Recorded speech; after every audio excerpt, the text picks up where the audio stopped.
The world is a wall, and the wall is home. Cale presses his back against the rough sandstone, the grit scraping his hide. Every breath is shallow, tasting of dust and the close scent of his mate, Lena, and their young one, Nia. The cave, once a sanctuary, is now a cage. It shrinks with every passing moon, or perhaps they simply grow too large for it. Nia, restless in her sleep, kicks a loose stone from the edge of their sleeping hollow. It skitters across the floor and disappears into the vast, empty air beyond the ledge. Cale does not hear it land. No one ever does. This vertical existence is a strange, precarious chapter in hominid history, a life lived on the edge of nothing. Lena's eyes find his in the gloom, a shared anxiety passing between them in the silence. The back wall of the cave weeps, and with the moisture comes erosion. The floor space is not what it was. Soon, it will not be enough. A sound comes from the abyss, a whisper that grows into a leathery rustle. The sound of a living sail catching the wind. Every muscle in Cale's Australopithecus body locks. Lena pulls Nia closer, her hand covering the child's mouth, a gesture as instinctual as breathing. They do not look out. They have learned that lesson. To look is to be seen. The shadow passes over their opening, a fleeting eclipse that chills the air. The great pterosaur that claims the canyon as its hunting ground. Its passage is a reminder of the one great law. The ground belongs to the crawlers, the sky belongs to the gods, and the space in between is a death sentence. For them, this brutal truth of prehistoric life is the only catechism they know. The rustling fades, replaced by the ceaseless moan of the wind. The choice is not a choice at all, it is a necessity. Cale rises, his knuckles brushing the low ceiling, dislodging another shower of sandstone granules. He moves to the cave mouth, staying deep in its shadow, and peers upward. The cliff face is a maze of cracks and ledges, a vertical desert stretching into the blinding sun. Far above, almost lost in the haze, are other dark spots, other potential homes. To reach them is a journey not of distance, but of courage. A map built from a lifetime of essential survival skills passed down through generations that learned the rock's language. He sees the route, a traverse to the right, up a chimney of darker, harder stone than a long, exposed climb to the overhang that promises new shelter. It is a path he has studied, but never dared to walk. Now, daring is no longer a factor. Lena watches him, her face a mask of resolute fear. She knows what his gaze means. He picks up a sharpened piece of chert, its edge keen enough to gut a stubborn root or market rail. It is the only tool he will take. He is the tool. The first movements are a prayer spoken with muscles and bone. Cale slips from the cave, his body a low, swift shadow against the morning-lit tone. The wind tugs at him, a hungry mouth trying to peel him from the wall. He does not look down. To look down is to feed the serpent of fear that coils in the gut of all who live on the wall. His fingers, calloused and strong, find purchase in cracks thinner than a finger's width. His bare feet, with their grasping toes, test each nub of rock before accepting his weight. This is a form of primitive technology in itself, the body as the ultimate tool perfectly adapted through generations of terror and necessity. The chert knife is tucked into his hide loincloth, its sharp edge a cold promise against his skin. He moves horizontally at first, a spider on a thread, the yawning emptiness of the canyon his only companion. The sounds of his family, of the clan, fade until there is only the wind and the frantic drumming of his own heart. He reaches the chimney, a dark vertical scar in McKinn's, to ascend. Here the climbing is easier, his back braced against one wall, his feet against the other. But it is a trap.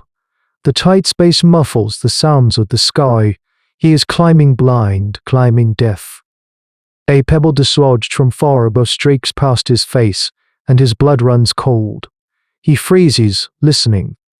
There is nothing, only the wind. He forces himself to move again upward, toward the sun he cannot see.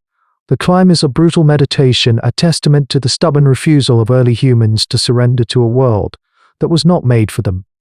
Every foot gained is an argument against extinction. Suddenly, the light changes.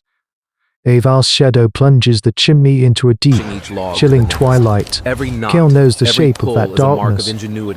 He flattens himself against the rock, his body becoming just another lump of stone, another ripple in the geology of the cliff. The rustle comes, louder than he has ever heard it, the sound of 1,000 dry leaves skittering across a killing floor. The air pressure changes, a physical blow that shoves him deeper into his hiding place. Crowned with a blade of bone, sweeps past the opening of the chimney. An eye, a black, pitiless orb the size of his fist, swivels in its socket. It scans the cliff face, intelligent, ancient. Kale holds his breath until his lungs burn.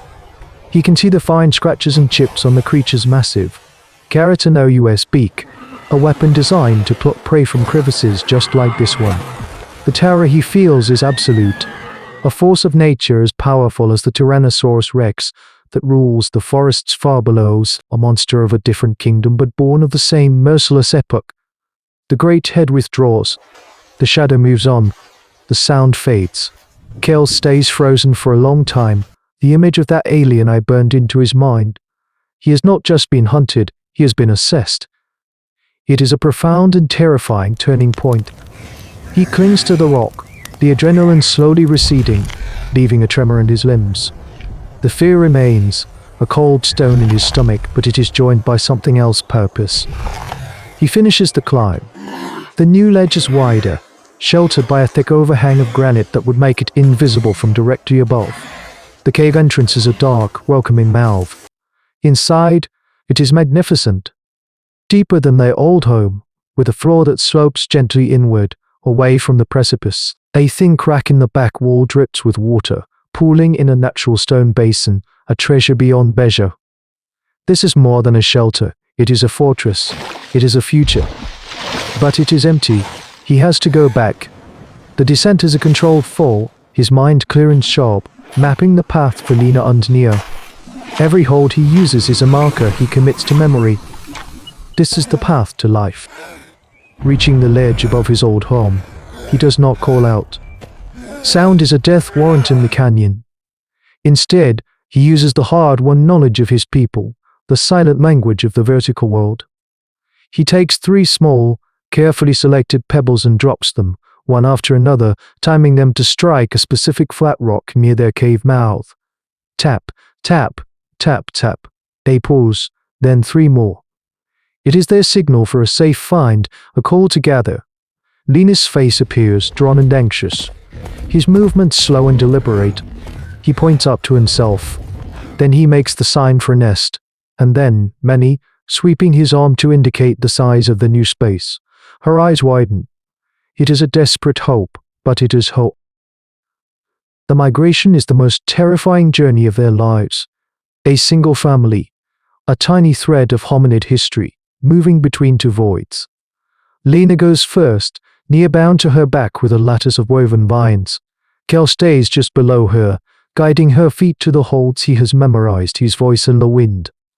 The rest of the clan watches from their own perilous homes, silent witnesses to this act of defiance. They are a community bound by shared terror, and now, by a shared prayer. A shadow falls, swift and vast. They freeze, becoming part of the cliff. The cat's awkward circles, its great head pivoting as it scans for movement. But they are stone. They have learned the monster's patrol times. The moment it is distracted by the thermals or a hunt far below, the shadow passes. The climb resumes. When Lena's hand finally grips the floor of the new cave, pulling herself and Nia into its safety, the tension breaks in a long, silent exhalation that seems to rise from the entire clan. Inside, Kale finds the fossilized bones of some long-dead mountain creature. EFTs a femur heavy and solid.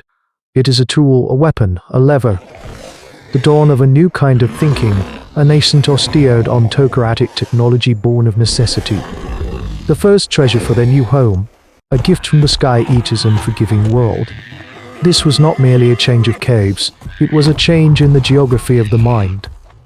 The climb was more than a physical act, it was a conscious rebellion against instinct. Where raw fear demanded they stay hidden, intelligence forced a calculated risk. For these ancient humans, The canyon was not just a home but a teacher, and its lessons were written in blood and vertigo.